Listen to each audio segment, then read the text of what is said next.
శాపగ్రస్తమైన కోటగా ఇప్పటికీ చరిత్రలో నిలిచిపోయిన కోట మెహ్రాన్గఢ్ కోట. ఇంతకీ ఏమిటా శాపం?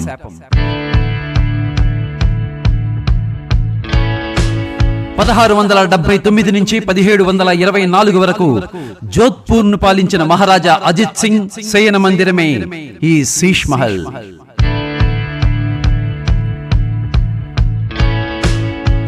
అద్భుతమైన కట్టడాలతో నగిషీలతో సందర్శకులను మంత్రముగ్ధులను చేస్తున్న కోట మెహ్రాన్గఢ్ కోట.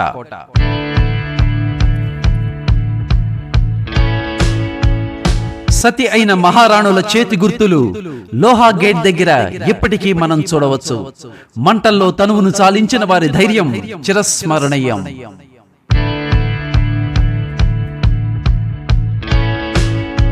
జోధ్పూర్ ను నీలిరంగు పట్టణంగా పిలుస్తారు. ఈ నీలిరంగు కట్టడాలు బ్రాహ్మణ సమాజం వారి నివాసాల సూచికగా నిర్మించారు.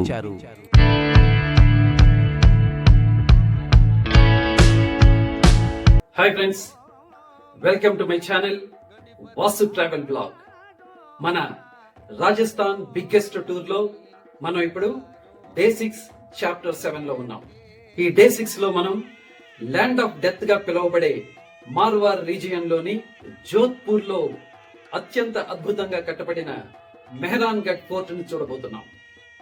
ఈ మెహ్రాన్గఢ్ ఫోర్ట్ అనగానే కొన్ని ప్రశ్నలు ఉత్పన్నమవుతాయి.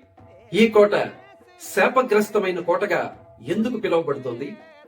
ఈ కోట పునాదుల్లో సజీవ సమాధి అయిన వ్యక్తిది హత్య లేకపోతే ఆత్మార్పణ, ఏది నిజం? కోటలోని లోహా పోల్ దగ్గర అంటే లోహా గేట్ దగ్గర రాజా మాన్ సింగ్ కాలంలో జరిగిన సతి ఆనవాళ్లు చేతి గుర్తుల రూపంలో ఇప్పటికీ ఉన్నాయి.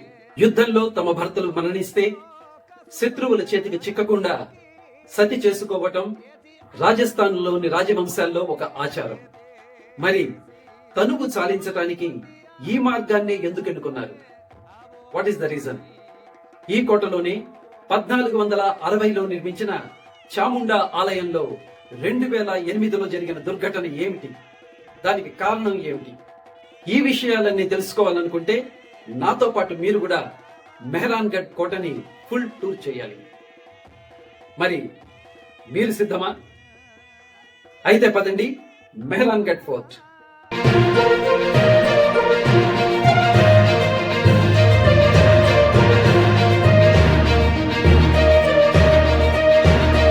Hi friends, good morning. ఇప్పుడు మార్నింగ్ 7:15 అయింది. అద్భుతమైన సూర్యోదయ దృశ్యాలు మన రూమ్ నుంచే. మార్నింగ్ 8:30 కల్లా బ్రేక్ఫాస్ట్ కార్యక్రమాలు ముగించుకుంటున్నాం హోటల్లోనే.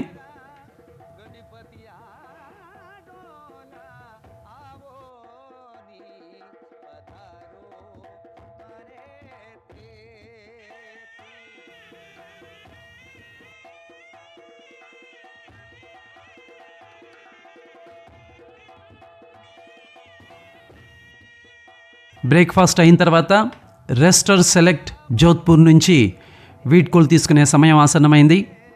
ఫ్రెండ్స్, జోధ్పూర్లో మేము దిగిన హోటల్ ఇదే.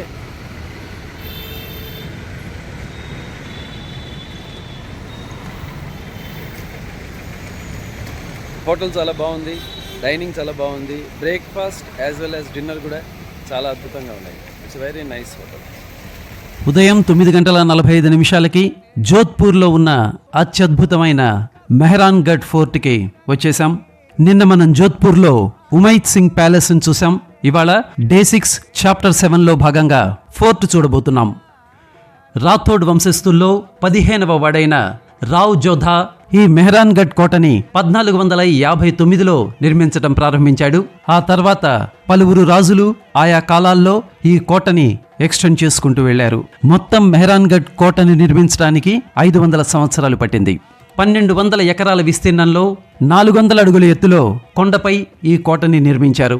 శత్రు దుర్భేద్యంగా ఉండాలనే ఉద్దేశంతోటి ఏళ్లనాటి పూర్వీకుల మండోర్ కోటను వీడి అక్కడికి దక్షిణంగా 9 కిలోమీటర్ల దూరంలో ఉన్న ఈ ప్రాంతంలో మెహ్రాన్గఢ్ కోటను రూపకల్పన చేశారు.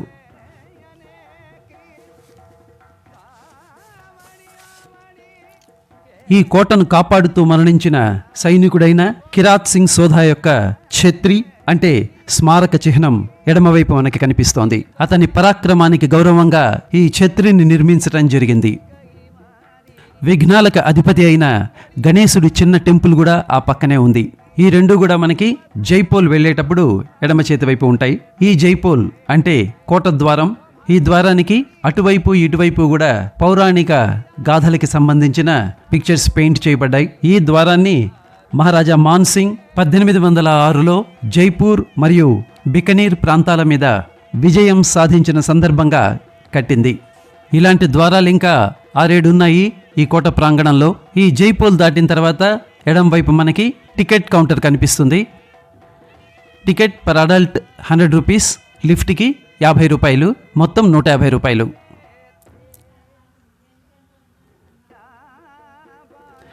జునాగఢ్ కోట తర్వాత ఎలివేటర్ నిర్మించిన మరొక కోట మెహ్రాన్గఢ్ ఫోర్ట్. ఇది ఆధునికమైన హైస్పీడ్ లిఫ్ట్. దీన్ని 1995లో ఇన్స్టాల్ చేశారు.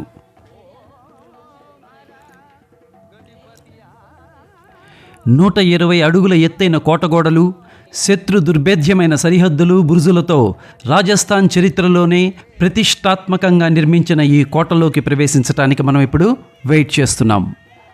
ఈ లిఫ్ట్ ఫెసిలిటీ 1 వేనే. వచ్చేటప్పుడు మనం అన్నీ చూసుకుంటూ కిందకి మెట్ల మార్గం ద్వారా దిగుతాం.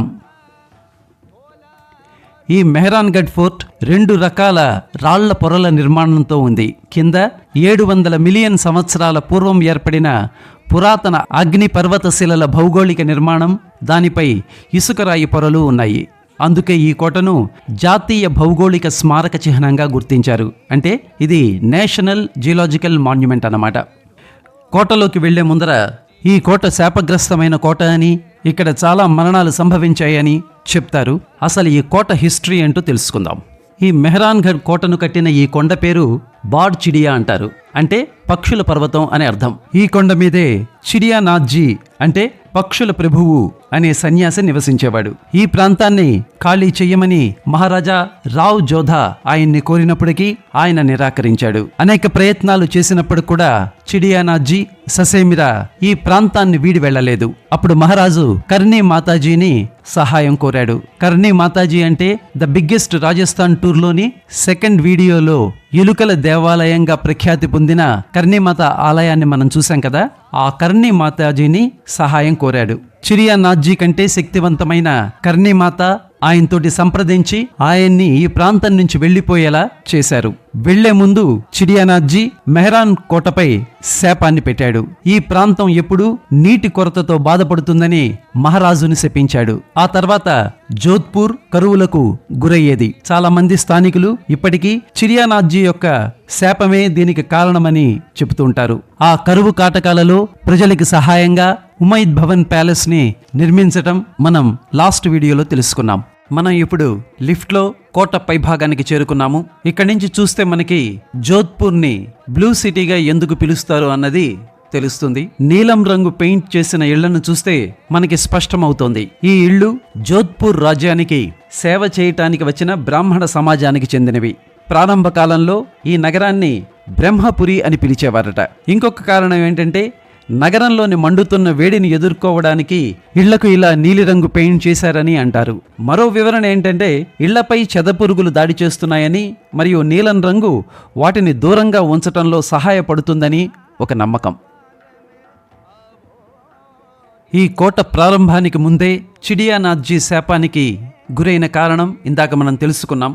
మహారాజా రావ్ జోధా మెహ్రాన్గఢ్ కోట దగ్గరే ఒక ఇల్లు మరియు ఆలయాన్ని ఇవ్వటం ద్వారా గాయపడిన ఆ సన్యాసిని శాంతింప చేయటానికి ప్రయత్నించినప్పటికీ శాపం యొక్క ప్రభావాన్ని తొలగించలేకపోయారు. ఆ శాపం యొక్క తీవ్రతను తగ్గించటానికి చాలా మంది పూజారులు మరియు జ్ఞానులు నరబలి ఇవ్వాలని సూచించారట. ఇదే మెహ్రాన్గఢ్ కోటను నిర్మించే ముందు నరబలి ఇచ్చిన ప్రదేశం. అప్పుడు నివాసితులలో ఒకరైన రాజారాం మేఘ్వాల్ స్వచ్ఛందంగా ముందుకొచ్చి త్యాగం చేయటానికి ఒప్పుకున్నాడట. ఇతని ఏకైక షరతు ఏమిటంటే అతని కుటుంబానికి శాశ్వతంగా భరోసా ఇవ్వాలి. అందుకే ఈ జోధ్పూర్ కోట నిర్మాణానికి ముందే పునాదుల్లోనే అతనిని సజీవంగా ఖననం చేశారు. ఇదే నరబలి యొక్క భయంకరమైన మెహ్రాన్గఢ్ కోట యొక్క కథ. రాజారాం మేఘ్వాల్ గౌరవార్థం ఒక చిన్న పలకం ద్వారా దీన్ని ఇక్కడ ఉంచారు. డేట్ కాంగ్రా పోల్ నుంచి ప్రవేశించిన వెంటనే మనం దీన్ని చూడొచ్చు. అతనికిచ్చిన మాట ప్రకారం ఇప్పటికీ రాజారాం మేఘవాల్ అతని వారసులకి రాథోడ్ ట్రస్ట్ మద్దతిస్తూనే ఉంది. సో దీన్ని బట్టి తెలుస్తోంది ఏంటంటే ఇది హత్య కాదు, స్వచ్ఛంద త్యాగం అని. కానీ కొద్ది కాలానికే రాజు హఠాత్ మరణానికి చెందడం, మహారాజ్ రావుగంగా ఒక పారాపెట్ పై నుంచి 1530లో దూకి మరణించిన కథ ఒకటి ఉంది. 1720లో మహారాజా అజిత్ సింగ్ను తన సొంత కుమారుడు అభయ్ సింగ్ హత్య చేయటం, మహారాజా మాన్ సింగ్ తన ప్రధానమంత్రిని చంపడం, మహారాజా జస్వంత్ సింగ్ తన తండ్రి రాకతో తన ఉంపుడు గత్తెను కిటికీ నుంచి విసిరేయటం, ఇలాంటివన్నీ కథలు కథలుగా చెప్పుకుంటారు. దానికి కారణం ఆ శాపాల మరేమిటి ఇప్పటికీ అంతుపట్టని విషయాలు.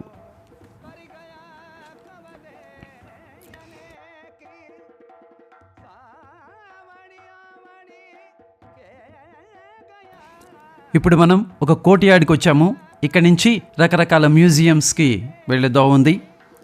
ఇప్పుడు మనం చూస్తున్నది సంగర్ చౌకీ అని అంటారు. ఈ ప్లేస్లోనే మహారాజులకి పట్టాభిషేకాలు చేస్తూ ఉంటారట. ప్రస్తుత జోధ్పూర్ మహారాజు 2వ గత్ సింగ్ 1952లో అంటే తన 4 ఏళ్ల వయసులో మహారాజుగా ఇక్కడే మే 12న పట్టాభిషిక్తుడయ్యాడు. ఇక్కడే రాజతిలకం దిద్ది పట్టాభిషేకం చేస్తారు వారసులకి. తెల్లని పాలరాయి సింహాసనాన్ని మనం ఇక్కడ చూడొచ్చు. చుట్టుపక్కల పై అంతస్తుల్లోంచి రాజవంశ మహిళలు కింద జరుగుతున్న కార్యక్రమాలను వీక్షించడానికి జరోఖాలు అంటే జాలికలతో కూడిన కిటికీలు చాలా అద్భుతమైన శిల్ప కళలతో చుట్టూరా ఉన్నాయి.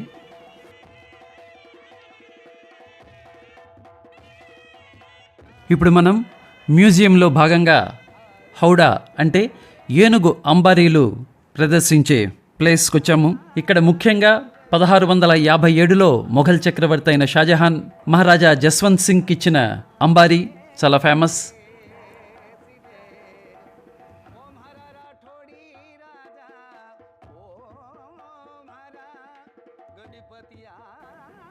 ఇది అద్దాల అంబారీ.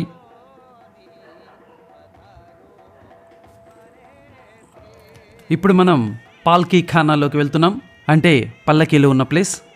ఈ పల్లకీలు అనేవి ఆ రోజుల్లో ముఖ్యంగా మహారాణులు, రాజవంశ స్త్రీలు ఎక్కువగా ఉపయోగించేవారు. వీటిల్ని 8 మంది లేక 6 మంది పురుషులు మోసుకుంటూ వెళ్ళేవారు.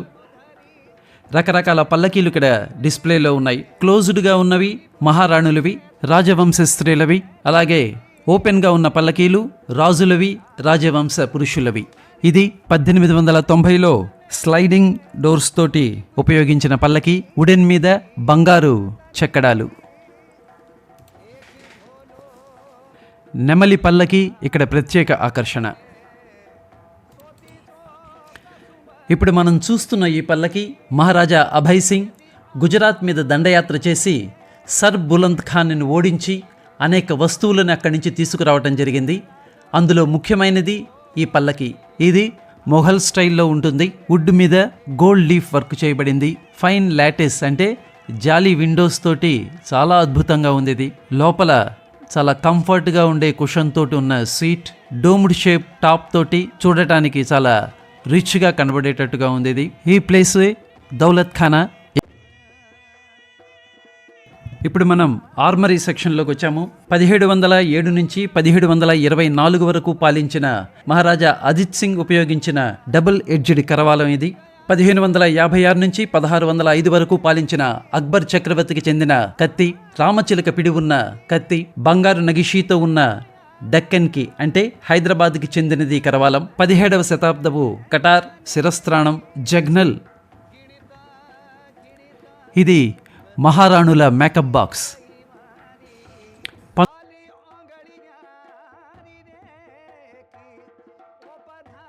19వ శతాబ్దపు రాయల్ కాస్ట్యూమ్. 18వ శతాబ్దపు తాళాలు, 4 తాళం చెవులున్న ప్రత్యేక తాళం. ఇప్పుడు మనం చూస్తున్నది గన్గౌరీ మాత అంటే పార్వతీదేవి, అన్ని బంగారు ఆభరణాలతో కొలువున్న మాత. మేడ్వార్లో కూడా గన్గౌర్ పండుగ అత్యద్భుతంగా జరుపుకుంటారు. వేటకి ఉపయోగించే తుపాకులు.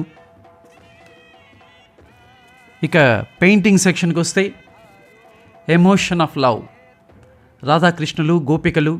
ఇది మేర్వార్ కళాకారుల చిత్రీకరించిన చిత్రపటాలు ఇవన్నీ.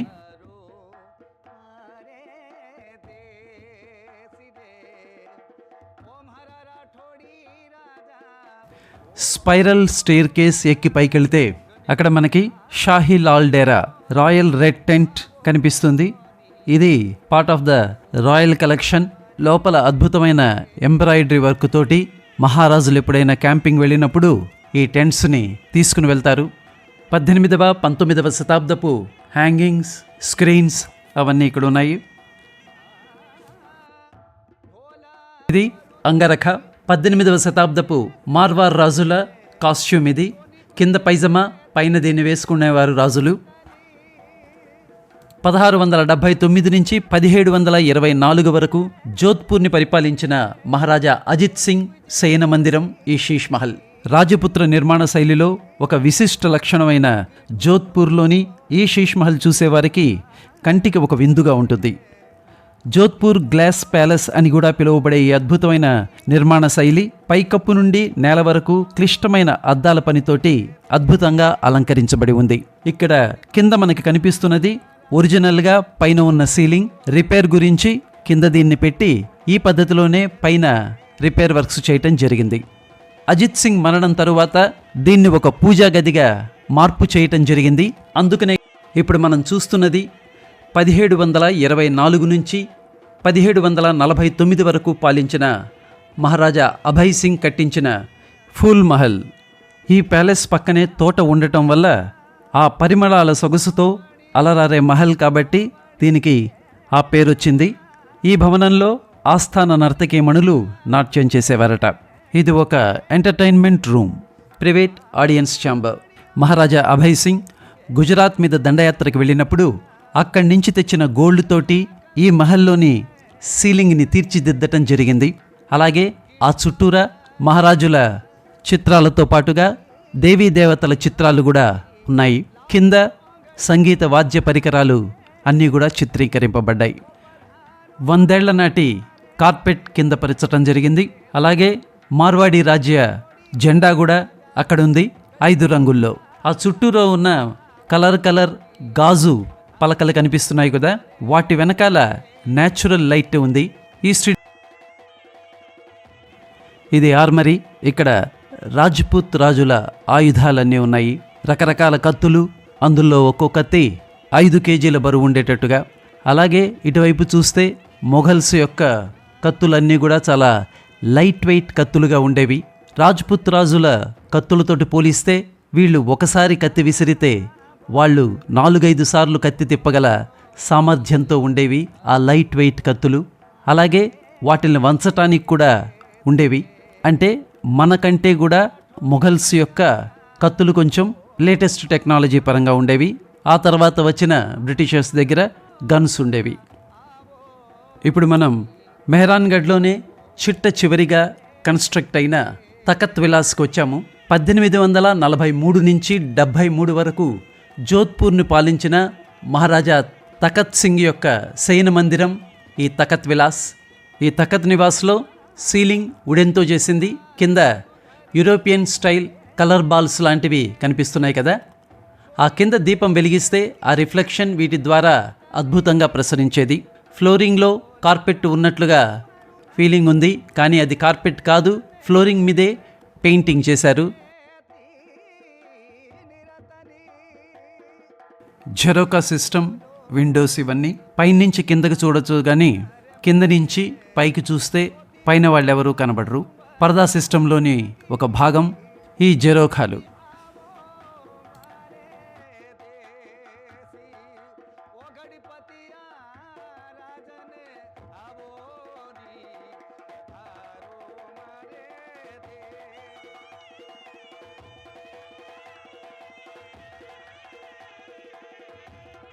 ఇప్పుడు మనం చూస్తున్న ఈ పెయింటింగ్ మార్వార్ సూర్వీర్ దుర్గాదాస్ రాథోడ్ది. అప్పటి మార్వార్ రాజ్యానికి రాథోడ్ రాజ్పుత్ జనరల్గా పనిచేశారు. ఇవన్నీ కూడా చిన్నపిల్లల ఊయలలు. రాజపరివారంలోని పిల్లల యొక్క ఊయలలు. ఇది ఎలక్ట్రిసిటీ తోటి పనిచేసే ఒక ఊయల. ఆ ఇద్దరు లేడీస్ ఉన్నారు కదా, వాళ్ళ చేతులకి ఈ కింద తొట్టికి కట్టిన తాడుని ఆ లేడీస్ ఇద్దరి చేతులకి కడితే ఆ రెండు చేతులు మూవ్ అవుతాయి. అప్పుడు ఊయలు కూడా మూవ్ అవుతుంది. అలాగే రెండో చేతిలో ల్యాంప్స్. ఇది 1948లో తయారు చేసిన ఊయల.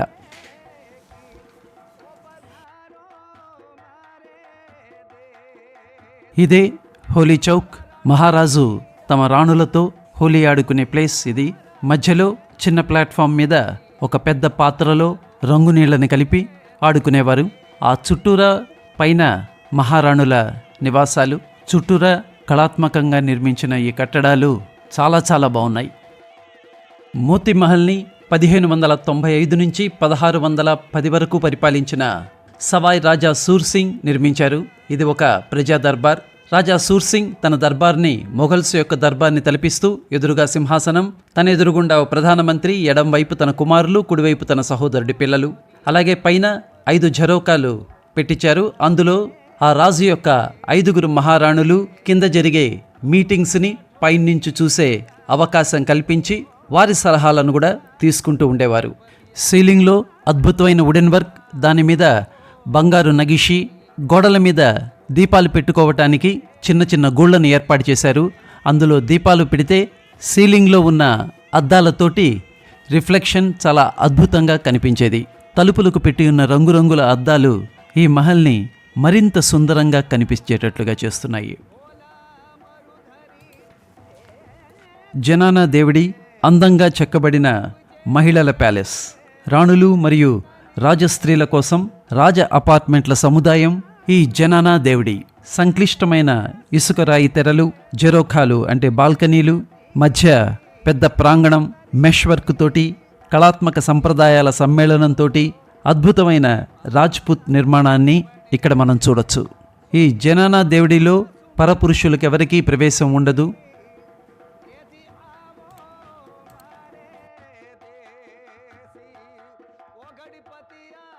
ఇది సౌవనీర్ షాప్, మెహరాన్గఢ్ మ్యూజియం షాప్. ఇది మెహరాన్గఢ్ ఫోర్ట్లోనే ఒక భాగం.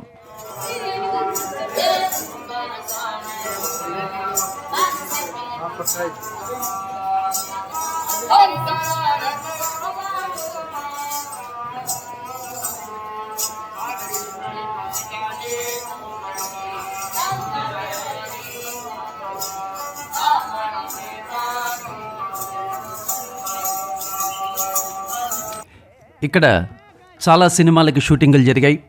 వాటిలో ముఖ్యంగా 2012లో నిర్మించిన ద డార్క్ నైట్ రైజెస్, 1994లో నిర్మించిన ద జంగిల్ బుక్, 1999లో సల్మాన్ ఖాన్ నటించిన హమ్ సాత్ సాత్ హై, 2003లో తేరా నామ్, 2010లో వీర్, ఇంకా చాలా సినిమాలు ఇక్కడ షూటింగ్ జరుపుకున్నాయి.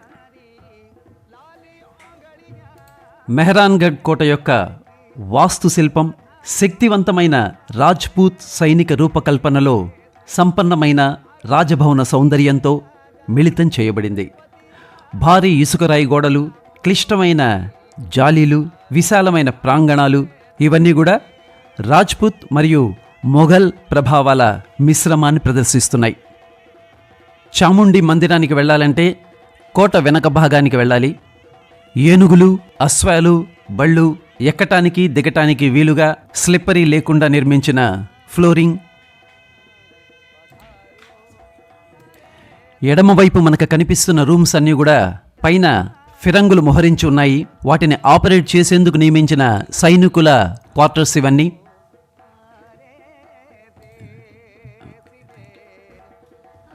చాముండా ఆలయానికి వెళ్తుంటే ఎడమవైపు మనకి అనేక చారిత్రక ఫిరంగులున్నాయి. వీటిని కోట యొక్క యుద్ధ ఆస్తులుగా పిలుస్తారు. వీటిలో కిల్కిలా వంటి ప్రసిద్ధమైనవి ఉన్నాయి. కొన్ని స్థిరమైనవి, మరికొన్ని కదిలేవి. 2 రకాల ఫిరంగులున్నాయి. ఇక్కడ విలక్షణమైన వంపు తిరిగిన పులి తల కలిగిన కిల్కిలా ఫిరంగి వీటిల్లో ముఖ్యమైనది. ఈ ఫిరంగులు కోట ద్వారాలపై జైపోల్ మరియు ఫతేపోల్ నుంచి జైపూర్ మరియు మొఘల్ దళాలపై రాథోడ్ పాలకులు చేసిన ముట్టడి మరియు విజయాలకి సాక్ష్యంగా నిలుస్తాయి. వీటిల్ని కోటలో ఎత్తైన గోడల వెంట వ్యూహాత్మకంగా ఉంచబడ్డాయి.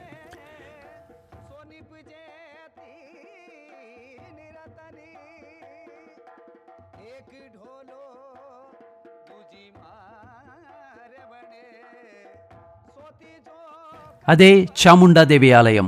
రావ్ జోదాకి కులదేవత అయిన చాముండా మాతాదేవి ఆలయాన్ని 1460లో నిర్మించి పాత రాజధాని అయిన మాండోర్ నుంచి తెచ్చిన విగ్రహాన్ని ఇక్కడ ప్రతిష్ఠించారు.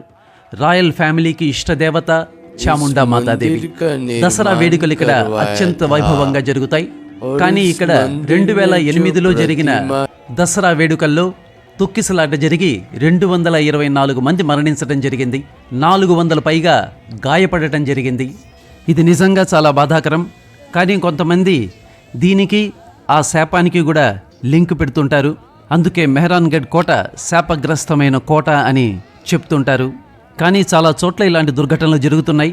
అవి రిపీట్ కాకుండా చూసుకోవాల్సిన బాధ్యత మనందరి మీద ఉంది.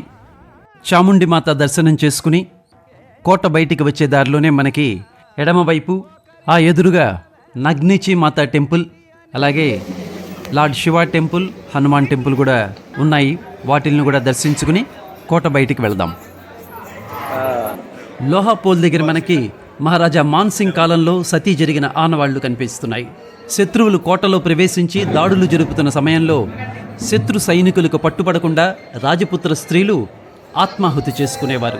ఇక్కడ ఒక ఇంపార్టెంట్ క్వశ్చన్ ఏంటంటే, ఆత్మాహుతే ఎందుకు చేసుకోవాలి? చనిపోవాలనుకుంటే ఏ విషం తాగో చనిపోవచ్చు కదా. కానీ మొఘల్ సైనికులు ఎంత క్రూరమైన వాళ్ళంటే శవాల మీద కూడా అత్యాచారం చేసేవారట. అందుకని ఆ శరీరం కూడా వాడికి దక్కకూడదనే ఉద్దేశంతో రాజపుత్ర స్త్రీలు మంటల్లో దూకి ఆత్మాహుతి చేసుకునేవారు.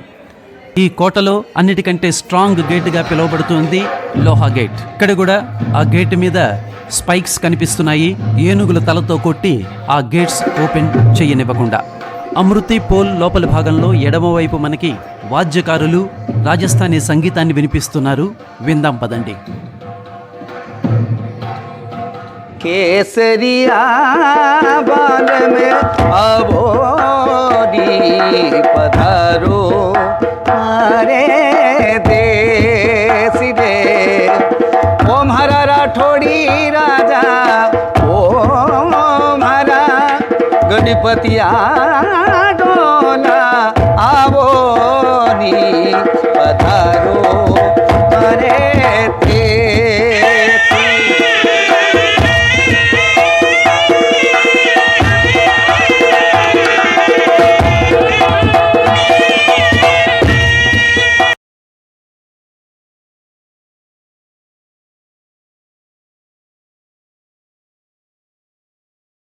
ఇదే రావ్ జోదాజీ ఫల్సా అంటే రెస్టింగ్ ప్లేస్ అని అర్థం. ఇక్కడ వరకు అంబారీల్లో కానీ గుర్రాల మీద కానీ బయట నుంచి వచ్చినప్పుడు ఇక్కడ కాసేపు రెస్ట్ తీసుకుని ఇక్కడి నుంచి తిరిగి కోట లోపలికి వెళ్ళేవారు. ఇదే దేడ్ కంగ్రా పోల్.